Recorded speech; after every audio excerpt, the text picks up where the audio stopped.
Magandang araw po mga manunood, nasa Cross Moto Channel kayo. Ano ang posibleng pagkakapareho ng paggawa ng mga lata ng delata ng mga Japanese na gumagawa ng inline twin engine na motorsiklo at ni Friedel München? Ang mga bagay at personalidad na tila walang kaugnayan ay pinag-uugnay ng isang brand at ang pangalan nito ay Horex. Sa kwentong ito, gusto kong ikwento sa inyo ang kasaysayan ng mga German na motorsiklong ito. Sana'y mag-enjoy kayo sa panunood.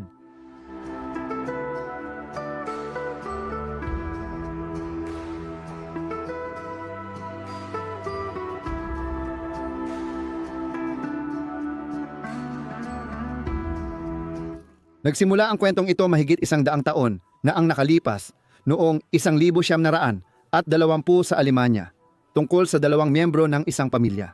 Una si Friedrich Clemon, financial manager at co-owner ng Rexkonserven Glasgesellschaft, kumpanyang gumagawa ng delata. Pangalawa ang anak niyang si Fritz Clemon, ipinanganak noong 1901. Sa 19 nag-intern si Fritz sa Ford sa Detroit, nagtrabaho sa Opel at sa kumpanya ng ama niyang si Rex at naging motorista at piloto. At noong mismong 1920 napaniwala niya ang kanyang ama na bilhin ang Columbus Motorenbau AG, isang maliit na kumpanya ng paggawa ng mga makina. Pinakamagandang taon ng Columbus ay noong unang digmaang pandaigdig nang gumawa sila ng makinang pang-eroplano. Hindi pabor sa Alemanya ang naging resulta ng digmaan at nilagdaan ang kasunduang Versailles na nagtakda ng limitasyon sa ilang industriya at produksyon ng armas at eroplano sa Alemanya. Maraming mga kumpanya na dati-rati ay kumikita ng malaki ay napilitang magsara o mabilis na magbago ng direksyon. Ang Columbus ay nagsimulang gumawa ng auxiliary na makina para sa bisikleta pagkatapos ng digmaan. Noong 1920 binili sila ng mga Clemona. Noong 1921, gumawa sila ng 68cc auxiliary engine na GNOME at sinimulang ikabit ni Fritz ito sa mga bisikleta para ibenta. Ang mga motor na bisikletang ito ay ginawa hanggang 1924. Noong 1923, natapos ang 250cc 4-stroke overhead valve na motorsiklo na dinisenyo ng aviation engineer na si Edward Frais. At ang frame ay ginawa ng kumpanyang Maschinenfabrik Stein. At sa parehong taon, pinalitan ni Fritz ang pangalan ng kanyang paggawa ng motorsiklo sa Horex Fahrzeugbau AG. Ang salitang Horex ay hinango mula sa pangalan ng kanyang bayan. Homburg, ang buong pangalan ay Bad Homburg, at ang Rex ay pangalan ng kumpanya ng kanyang ama. Pinatunayan ng tagumpay ni Fritz sa mga karera gamit ang bagong motorsiklo ang potensyal ng modelo, kaya sinimulan ng kumpanya ang mass production nito. Noong dekada 20 at 30 pinalaganap ni Fritz Clemont ang kanyang motorsiklo sa 5, 10 at 5 tagumpay sa karera. Oo, masasabi nating ang motorista ay gumagawa ng makina para rin sa ibang motorista at hindi lang ito opinyon ko. May moto si Fritz Clemont, ginawa ng motorista para sa motorista. Humanga si Clemont sa British na paggawa ng motorsiklo, kaya makikita sa Horex motorsiklo ang malinaw na katangian ng teknolohiyang British. Noong ikalawang kalahati ng dekada 20, nakuha ng Horex ang lisensya para gumawa ng makinang Ingles na Stormy Archer. Sinimulan ang seryal na paggawa ng 250cc na modelo noong 1924 bilang HA. Noong 1925, nagsanib ang Horex at Columbus. At sa parehong taon na iyon, nadagdagan ang linya ng makina ng modelong T5 at T6 na may 500cc at 600cc na side valve na isang silindro. Noong 1929, inilabas ang overhead valve na 500cc Model S5. Dito nagsimula ang pagbabago at inobasyon sa bagong dekada. Volt-Fim, 1932. Dinagdag ng Horex ang 200cc S2 at 300cc S3 sa kanilang produkto. Pangalawa, si Inhinyero Herman Rib na nagtrabaho sa Horex, 1927, 1932, ang lumikha ng makabagong inline na 2 silindrong overhead valve na makina. Ang makinang ito na may mahabang stroke ay may 3 suportang crankshaft at 3 suportang camshaft din. Ang camshaft ay pinapaikot ng kadena na matatagpuan sa kanang bahagi.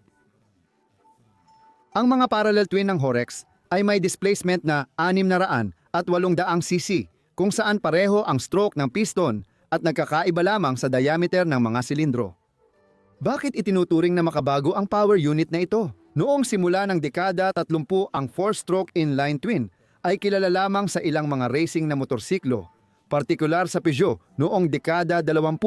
Sa mga production na motorsiklo, hindi pa ito ginagamit. Itinuturing ng mga inhinyero na malapad at hindi balanse ang ganitong ayos. Noong 1937 lang ipinakilala ni Edward Turner ang dobling makina sa motorsiklo ng Triumph. Ibig sabihin, nauna pala si Herman Reeve at ang kumpanyang Horex sa mga Briton dito ng 5 taon. Dapat ding sabihin na nag-alinlangan si Fritz Kleemann sa disenyo ni Reeve noong una. Ang krisis sa ekonomiya na dulot ng epekto ng Great Depression ay hindi nagbigay ng magagandang pag-asa para sa mamahaling mga motorsiklo. Pero noong tagsibol ng 1933, biglang bumalik ang sigla ng merkado. Kaya pinayagan ni Kleemann na simulan ang mass production ng bagong modelo. Sa taong ito, inilunsad ang 2 modelo ng motorsiklo. Ang 24 kabayo na C6 at ang 30 kabayo na C8. Tulad ng kinabahala ni Fritz Kleemann, ang mataas na presyo ay nagbunsod ng mababang demand. 2 taon lang nagtagal ang produksyon ng Horex na 2 silindro at 820 na 600 at 76 na 800 ang naibenta. Ang Horex Columbus ay nag-alok din ng kanilang makina sa mga interesado at nagkaroon ng mamimili ang parallel twins. Ang maliit na kumpanyang Aleman na Tornax ay naglalagay ng makinang ito sa kanilang modelong Tornado. Karapat-dapat ding banggitin ang racing version ng Horex C8 para sa karera ng mga motorsiklo na may sidecar. Ang makina ay inangkop ng husto sa pinapayagang limitasyon ng displacement na 1 litro na may kabuuang 975 cubic centimeters. Ginawa ang mga silindro mula sa aluminyo at ang mga ulo nito ay mula sa bronze alloy. Ang naturally aspirated na makina ay may 58 kabayo na lakas at may pagsisikap na lagyan ito ng kompresor. Ang mga racer na sina Braun at Baching ay naging kampeon ng Germany sa mga karera ng motorsiklo na may sidecar noong 1935. Noong 1934 inilunsad ang 350cc na modelong S35 at makalipas ang 1 taon, ang overhead valve na single cylinder na 600cc S64 ay inilabas. Sa ikalawang kalahati ng dekada, 1932 inhinyero na sina Richard Cuygen at Herman Reeve ang lumikha ng long stroke na 4-stroke engine na may 350 cubic centimeters na kapasidad na inilagay sa modelong SB35 hanggang sa simula ng digmaan. Ang makinang ito ay ibinibigay din sa Victoria Werke para sa mga modelong KR35. Ang mga motorsiklo ng Horex ay hindi isinama sa listahan ng pangunahing uri ng transportasyon ng Wehrmacht, kaya hindi ito partikular na ipinadala sa militar at nang magsimula ang digmaan ay itinigil ang kanilang produksyon. Noong 1945, gumagawa ang Horex ng mga pyesa para sa makinang pangtren at agrikultura. Noong 1948 ang Horex ang naging unang Aleman na tagagawa na nakatanggap ng pahintulot mula sa mga alyado na gumawa ng mga motorsiklo na may kapasidad na higit sa 250 cubic centimeters. Dahil dito, naipagpatuloy ang produksyon ng SB35 at ilang bahagi nito. Noong 1950 unang naglagay ang Horex ng teleskopikong tinidor at inilabas ang Regina 350 na may teleskopikong tinidor at spring suspension sa likod. Bilang karagdagang pag-unlad ng modelong SB35, ang Regina 350 ang naging pinakamatagumpay na motorsiklo ng kumpanya. Noong 1952 ito ang pinakasikat na modelo. Nakapag-produce pa sila ng 25,000 unit, ngunit bumagsak ang benta sa 2,500 pagkatapos nito. Noong 1956 upang maiwasan ang pagbagsak ng benta noong 1953, nagdagdag sila ng 250 modelo sa 350.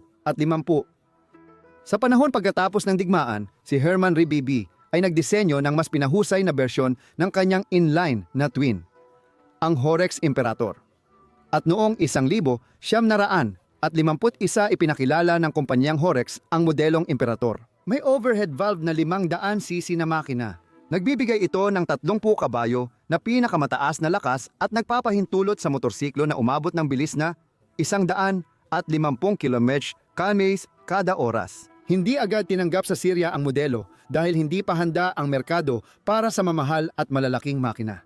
Ginamit ang 6 na pirasong inilabas para sa mga pagsubok at karera. Nagsimula ang seryeng produksyon noong 1954 bilang bahagyang pinababang bersyon ng Emperador 400 noong 1958, ngunit pinalaki ang makina ng Emperador ng 50 kubiko sa A-over fuel cylinder at gigabyte ng kumpanya ng Yamaha.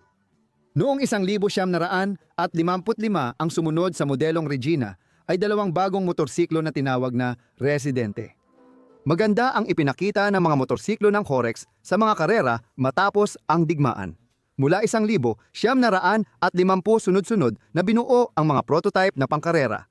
Gaya ng modelong Regina sa 300 at 50 at 250 kubiko. Ang 350 na may 2 overhead camshaft ay nagbibigay ng humigit kumulang 36 na kabayo at nakakamit ng bilis na 200 kilometro kada oras. Hindi pambihira ang motorsiklo. Pero ang pangkarerang Horex ay kilala sa tibay. Noong 1952 si German Gablenz ay umakyat sa podium ng German Grand Prix gamit ang motorsiklong ito. At sa World Championship ay nagtapos siya sa ika-10 pwesto. Ang Aleman na racer na si Georg Braun ay lumaban din gamit ang Horex noong 1953, 54 at huling lumabas ang mga motorsiklo sa Monza Grand Prix noong 1960. Dahil sa hirap sa bentahan, itinigil ng Horex ang paggawa ng motorsiklo noong 1956. Ibinenta sa United States ang natirang Imperator stock sa Zundap Importers bilang Citation 500 model. Hanggang sa simula ng dekada 60, binabanggit sa mga patalastas ang lakas na 40 kabayo at garantisadong bilis na 160 km kada oras. Plano ni Horex na gumawa ng makinang panghimpapawid gamit ang makina ng Imperator para sa maliliit na eroplano. Pero hindi naging matagumpay ang kanilang pagtatangka. Noong 1960, binili ng Daimler-Benz ang pabrika. Isinara ito at napunta sa Friedel Munch, ang karapatan sa tatak mula sa pamilya Clemon. Si Friedel Munch din ang gumawa ng kilalang Munch Mammoth na motorsiklo. May hiwalay na kwento tungkol sa kasaysayan nito sa channel. Si Friedel mismo. Noong 1955, sandaling nagtrabaho siya sa racing department ng Horex. Bago ito, lumalaban siya gamit ang sariling inayos na Horex S5 na tinawag niyang Horex. Mula 1978, 1983, Horex. 1,400, TI motorsiklo ang gagawin niya. Ang motorsiklong ito ay may inayos na makina ng NSU. Ang inline na 4 na stroke na makina na may 1,338 cubic centimeters na kapasidad at may turbocharger ay nagbibigay ng humigit kumulang 140 kabayo na pinakamataas na lakas na nagpapahintulot sa 300 kilogramong 1,400 TI na magyabang ng pinakamataas na bilis na 250 kilometro kada oras. Noong dekada 80, ibinenta ni Mun ang karapatan sa tatak na Horex kay Fritz Roth, isang importer ng 2 gulong na sasakyan na nagbebenta noon ng moped, mokik at enduro na gamit. Sa tulong ni Roth at ng kumpanyang Hapones na si K-Design, noong 1988 na-develop ang motorsiklong Horex 6 OSCA. Ang street bike na ito ay nilagyan ng single-cylinder na 644cc mula sa Honda, na na-tune para sa 50 kabayo ng pinakamataas na lakas at 57 Nm ng torque pagkatapos. Noong 1970 hanggang 1978 ang Berlin na sangay ng Bajaj ang may karapatan. Binili ito ng MCET sa kalagitnaan ng 70 DS, kaya mula 1,776 hanggang 1,000.